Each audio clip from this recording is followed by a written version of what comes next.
आप सभी को नमस्कार। आज मैं आप सभी के समक्ष रामायण का एक प्रसंग लेकर आई हूँ, केवट और प्रभु श्री राम का प्रसंग। तो श्रवण करते हैं।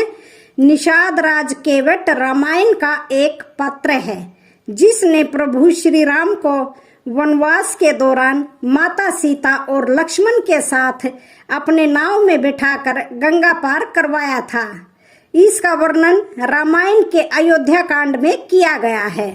राम केवट को आवाज देते हैं, नाव किनारे ले आओ भैया, पार जाना है। श्री राम ने केवट से नाव मांगी पर वह लाता नहीं है। वह कहने लगा, मैंने तुम्हारा मर्म जान लिया। तुम्हारे चरण कमलों की धूल के लिए सब लोग कहते हैं कि वह मनुष्य बना देने वाली कोई जड़ी है।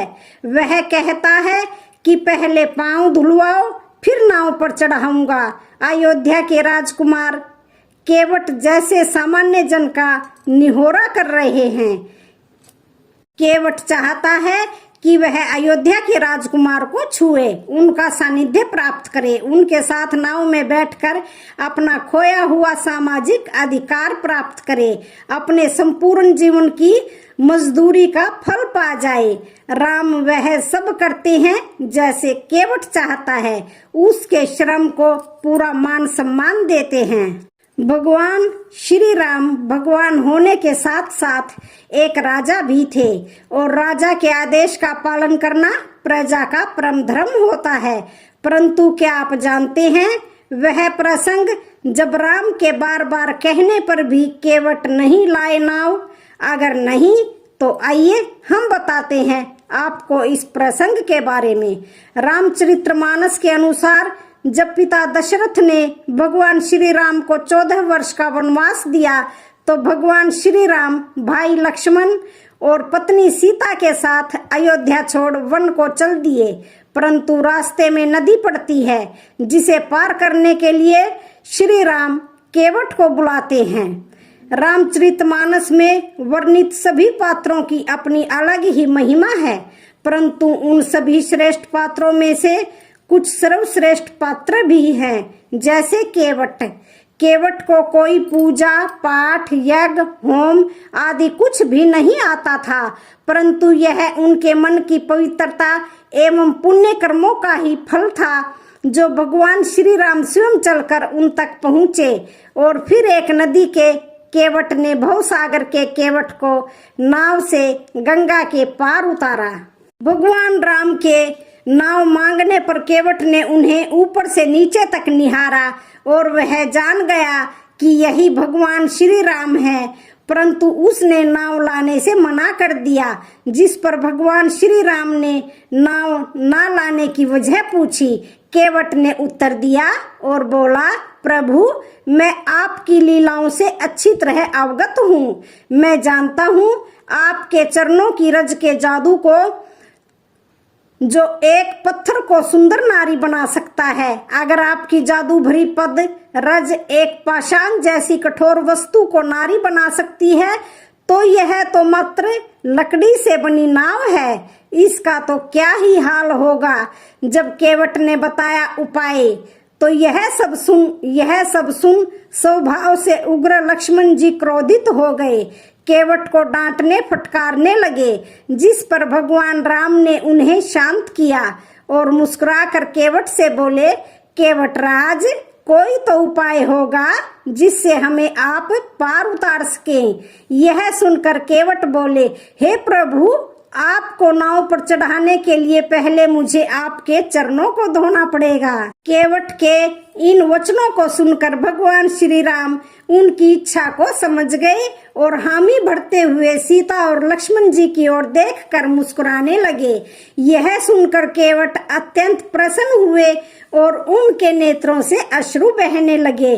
वे जाकर एक पात्र में गंगा जल लाए और बड़े ही प्रेम से प्रभु के चरण कमल धोकर चरणामृत का पान कर कृतार्थ हुए। प्रभु के चरणामृत से उन्होंने अपने पुरखों को भी तारा एवं खुद भी मोक्ष के अधिकारी बन गए।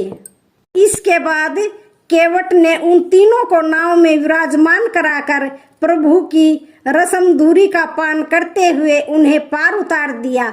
पर उतरने के बाद केवट से प्रभु राम ने उतराई यानी नाव के किराए के बारे में पूछा, जिस पर केवट ने व्याकुल होकर कहा, हे प्रभु, मैंने आज आपको इस नदी से पार लगाया है। कल जब मैं आपके लोक में आऊंगा तो कृपया करके आप मुझे भवसागर से पार उतार देना। यह कहकर भक्त और भगवान दोनों के नेत्र सजल हो उठे और भगवान राम और माता सीता केवट को आशीर्वाद देते हुए आगे की यात्रा पर निकल गए। श्रृंगवेरपुर से गंगा नदी पार करते हुए वे प्रयागराज पहुंचे थे। प्रयागराज से आगे बढ़ते हुए वे यमुना नदी पार करते हुए वाल्मीकि आश्रम पहुंचे। इसके बाद वे चित्रकूट पहुंचे थे। चित्रकूट से फिर अमरकंटक गए। श्री राम, लक्ष्मण और सीता ने करीब 12 वर्ष चित्रकूट में ही निवास किया था। चित्रकूट के बाद ये तीनों अनसुईया के आश्रम में पहुंचे थे।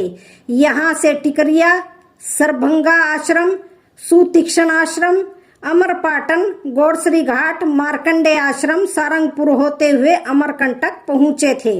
अमरकंटक से पंचवटी गए और पंचवटी से किष्किंधा, किष्किंधा से लंका। किष्किंधा में श्री राम ने बाली को मारकर सुग्रीव को राजा बना दिया था। इसके बाद सुग्रीव ने चारों दिशाओं में सीता की खोज में वानर सेना भेजी थी। दक्षिण दिशा में हनुमान जी, अंगद, जामवंत, नल, नील आदि वानरों को भेजा था।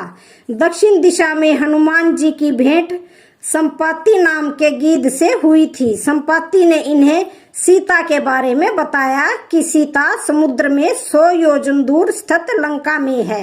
हनुमान जी लंका पहुंचते हैं और सीता की खोज करके श्री राम के पास किष्किंधा आते हैं। इसके बाद श्री राम वानर सेना के साथ दक्षिण दिशा में समुद्र तट पर पहुंचते हैं। यहाँ नल नील की मदद से समुद्र पर पुल बांधकर श्री राम पूरी वानर सेना के साथ लंका पहुंच जाते हैं।